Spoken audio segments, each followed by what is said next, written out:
সুপ্রিয় শিক্ষার্থীরা, আশা করি তোমরা সবাই ভালো আছো। আলহামদুলিল্লাহ, দীর্ঘদিন ছুটির পর আবার আমরা আমাদের স্বাভাবিক পরিবেশে আমরা চলে এসেছি। আজকে আমাদের ল্যাব ওয়ার্ক হলো মাইক্রোসফট এক্সেলের কাজ। ঠিক আছে, আমরা অফিসের কাজগুলো আগে ধারণা পেয়েছি, আজকে আমরা এক্সেল শিট নিয়ে আলোচনা করব। তোমাদের নবম শ্রেণীর এই কাজটা, অর্থাৎ তোমাদের যেহেতু 25 নম্বরের ব্যবহারিক, 25 নম্বরের মধ্যে এই কাজটা একটা গুরুত্বপূর্ণ ভূমিকা পালন করে। তা আমরা বর্তমান প্রেক্ষাপটে এবং আমাদের জীবনকে সুন্দরভাবে সুশোভিতভাবে এবং বর্তমান তথ্যের যুগে তথ্যের সাথে আমরা যেন অভিযোজন করতে পারি, এই জন্য আমাদের এক্সেল শিটের বিকল্প ছিল।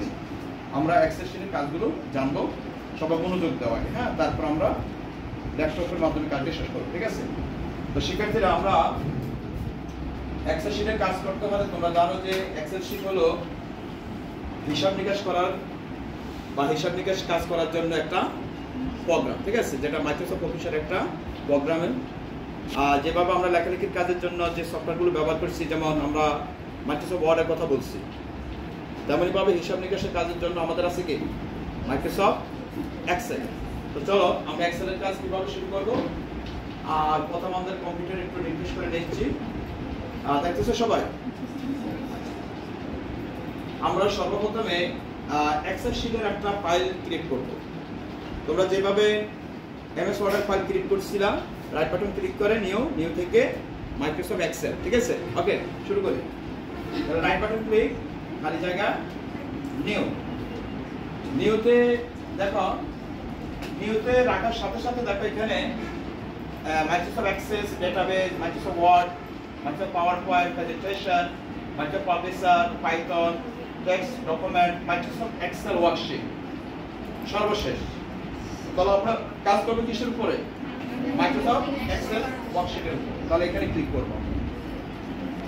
আমরা নিউ থেকে মাইক্রোসফট এক্সেল ওয়ার্কশিটে ক্লিক করব। ওয়ার্কশিটে ক্লিক করার সাথে সাথে লক্ষ্য করো একটা ফাইল অলরেডি ক্রিয়েট হয়ে গেছে, তবে আমরা এখানে কিছু নাম লিখতে পারি।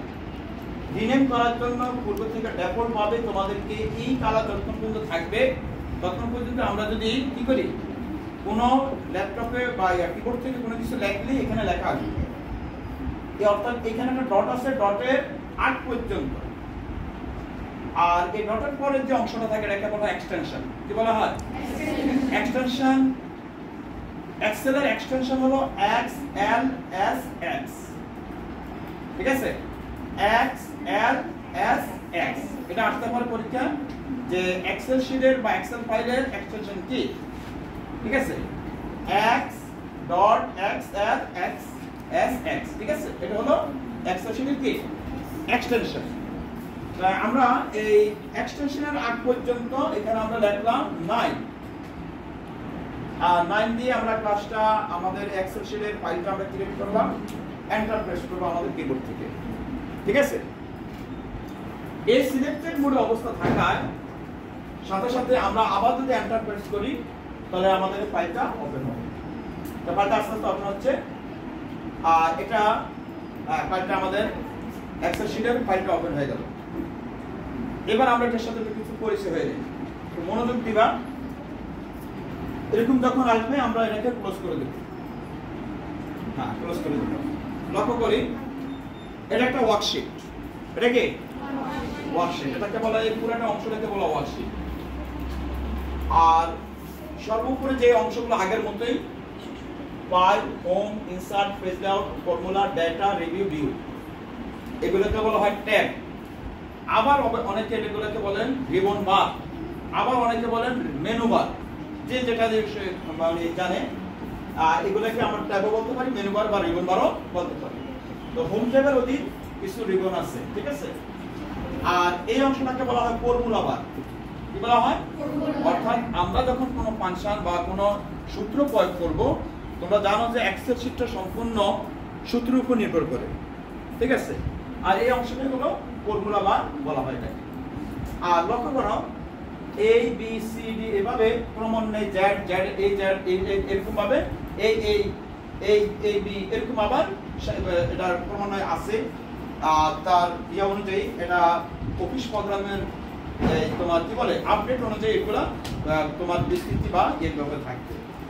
এগুলাকে বলা হয় এই যে নিচে নিচে খাড়াখাড়ি যেগুলো, হ্যাঁ, এগুলাকে বলা হয় কলাম। কি বলা হয়? কলামের শিরোনাম হবে কি দ্বারা?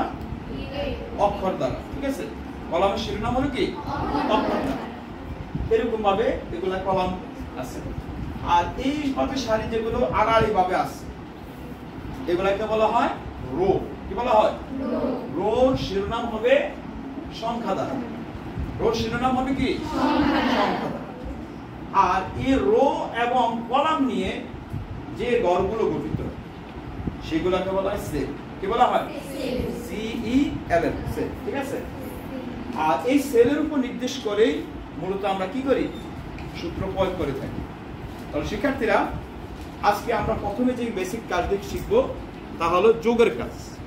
কিভাবে দুটি সংখ্যা যোগ করা যায় আমরা আজকে প্রাথমিকভাবে এই কাজটা আগে শিখব।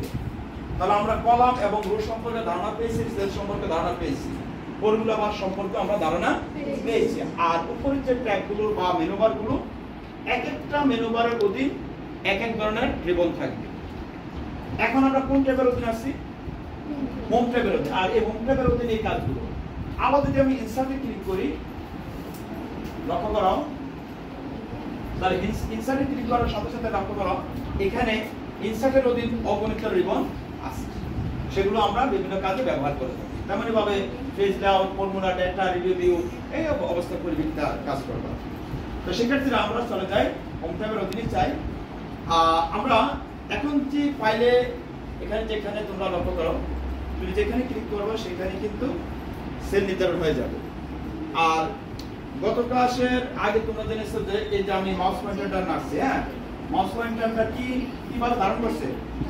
প্লাস চিহ্ন ধারণ করছে। এক্সেল এর ক্ষেত্রে প্লাস চিহ্ন ধারণ করবে, কিন্তু ওয়ার্ডের ক্ষেত্রে সে একটা কারসর হিসাবে। ভেরি গুড, মানে একবার জ্বলবে একবার নিভবে, একটা দাড়ির মতো দেখাবে সে, ঠিক না?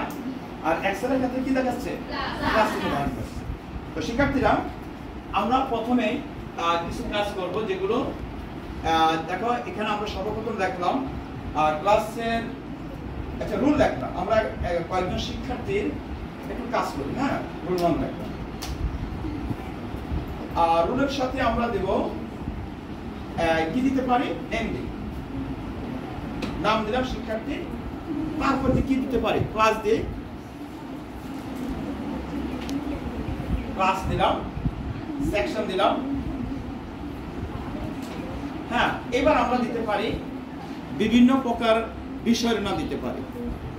দিলাম বাংলা, B1 দিলাম, তারপরে B2 দিলাম, E1 দিলাম, তারপরে দিলাম E2 দিলাম, ম্যাথ দিলাম, ICT দিলাম, এরপরে দিলাম টোটাল দিলাম। ধরো আমরা একজন শিক্ষার্থীর আমরা একটা রেজাল্ট তৈরি করি, এটা কি তোমাদের পরীক্ষা আমরা নেই, এখানে আমরা ইচ্ছা করলে CQ দিতে পারি, MCQ দিতে পারি, দুইটা কাজ দিতে পারি। তা এগুলো আপডেট কাজ, সেগুলো আমরা পরে জানি। আগে প্রাথমিক কাজগুলো একটু ধারণা নিই, কিভাবে যোগের অঙ্ক কাজ করা, যোগ দিয়ে দুই সংখ্যাকে যোগ করব, পাশাপাশি যোগ, আবার সবগুলোকে একসাথে যোগ করব কিভাবে, সেগুলো আমি তোমাদেরকে এখন দেখাবো। তো শিক্ষার্থীরা আমরা এখন এখানে রুল নাম্বার লিখলাম, রুল করে দেখলাম ধরো একজন শিক্ষার্থীর 1 রুল 2 রুল। আর এইভাবে কিন্তু 1 2 লিখতে লিখতে অনেক সময়ের প্রয়োজন, ঠিক না?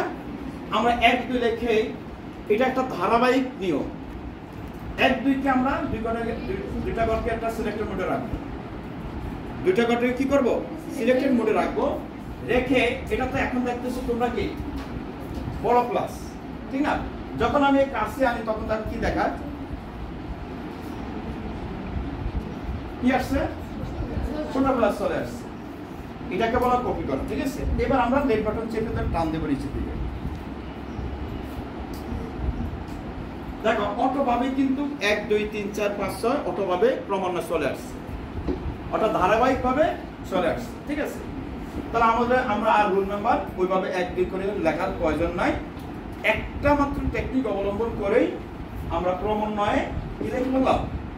সংখ্যাগুলো লিখে বললাম। এবার ধরো আমরা নাম লিখব, তো নাম তো আর একজনের এক এক নাম, ঠিক না? সেগুলাকে তো আমরা কপি করে আনলে চলবে না, ঠিক আছে? তাহলে আমরা নাম লিখি। প্রথমে কার নাম লিখবো? লিখলাম মরিয়ম, প্রান্তিকা,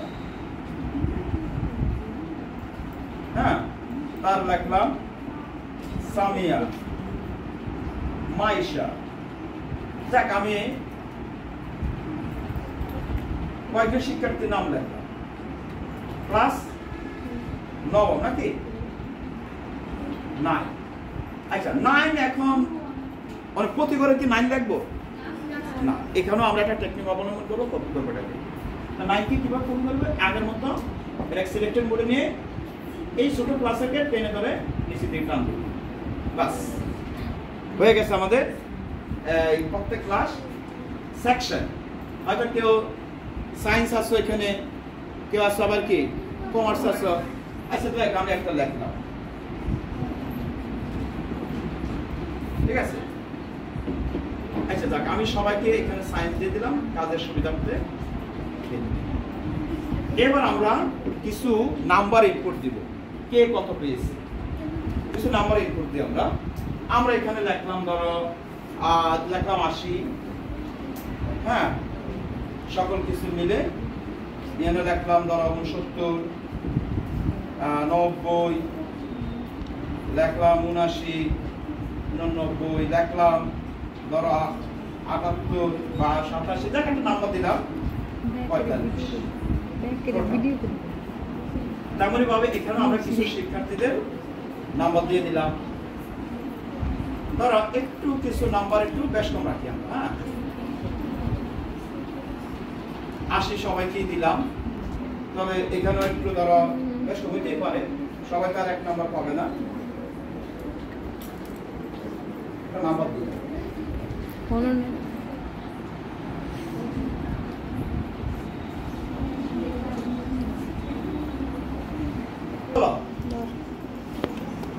যদিও বাস্তব ক্ষেত্রে এরকম নাম্বার নাও হতে পারে, ওরা কোনো ব্যাপার না। আমরা জাস্ট এটা একটা নমুনা হিসাব দেখালাম।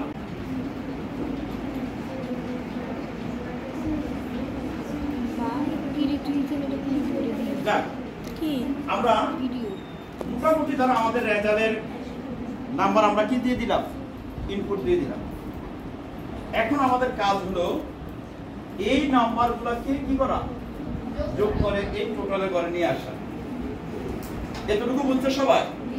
ডেটা ইনপুট কিভাবে দিতে হয় সেটা বুঝছো তো?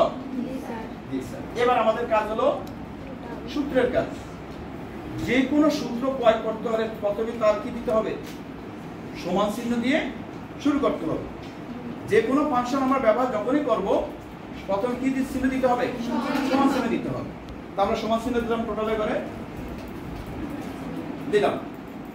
দেওয়ার সাথে সাথে এখন আমাদের কাজ হবে রেজাল্ট আমাদের কতটুকু, এই B1 থেকে আইসিটি পর্যন্ত তো আমাদের রেজাল্ট এর মধ্যে তো তৈরি হবে। আমরা নির্ধারণ করব আমাদের রেঞ্জ কতটুকু আছে, আমাদের সেল কোন ঘরে আছে। তো শিক্ষার্থীরা লক্ষ্য করো, B1 কোন ঘরে আছে, ইর ঘরে। আর সর্বশেষ আইসিটি কোন ঘরে আছে, জি। আচ্ছা, ভেরি গুড। তাহলে ই হলো আমাদের কলাম, প্রান্তিকা। ই হলো কি কলাম। আর রো কোন ঘরে আছে, ধরো 80টা আছে কি ঘরে, এটা রো কোন ঘরে, 2 নাকি? রো আছে কোন ঘরে?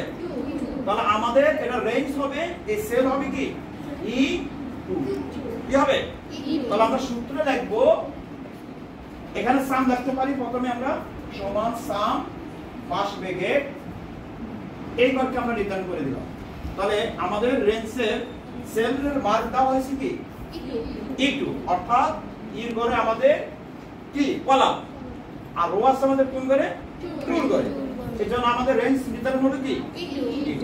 তাহলে আমাদের প্রথম ঘর নির্ধারণ হয়ে গেল রেজাল্ট। এবার আমাদের কিবোর্ড শেপে, কিবোর্ড থেকে আমরা শিট শেপে একটা সেমিকোলন দেব। কিবোর্ড শেপ কি দিব, সেমিকোলন দেব। সেমিকোলন দিয়ে আমাদের লাস্টের রেঞ্জ কোন করে, আইসিটি কোন করে, জে করে।